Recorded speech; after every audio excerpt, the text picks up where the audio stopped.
minacce e gesti offensivi nel mirino il sindaco di Fossalta dopo la vicenda del buono pasto negato a una bimba straniera.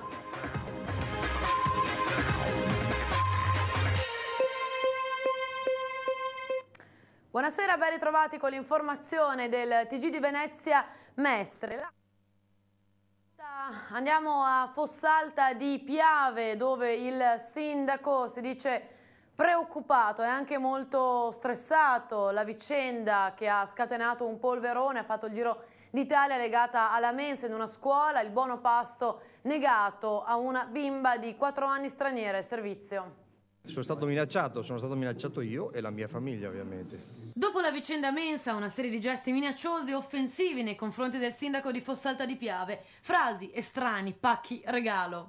La pasta, c'erano degli escrementi. La posta intasata da mail, fra queste alcune poco piacevoli. Qualche lettera anche, sì, che non va bene. L'ho consegnata ai carabinieri comunque. La vicenda delle maestre che volevano cedere a turno il loro pasto a una bimba straniera di 4 anni che non poteva permetterselo e il sindaco che ha detto no, perché non è legale e Sensini non cambia idea. Ho fatto quello che dovevo fare, era mio dovere comportarmi così. Ora la bimba è affidata ai servizi sociali e il pasto sarà garantito, tutti devono avere lo stesso trattamento, ha ribadito il primo cittadino.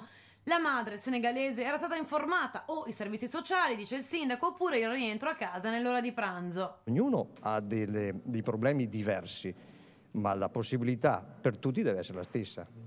Eccezioni da questo punto di vista non se ne possono fare, perché una volta che si fa un'eccezione deve essere fatta per tutti, diventa una regola. D'altro canto le maestre, contattate telefonicamente, hanno sottolineato le buone intenzioni, dar da mangiare a una bimba, nessuna questione politica. Sono stato messo in croce in maniera politica, in maniera strumentale, in maniera faziosa. Una vicenda che ha fatto il giro d'Italia. Parlerò con i miei, poi vedremo se è il caso di continuare questa amministrazione che fino adesso sicuramente si è comportato bene, forse troppo bene, non so.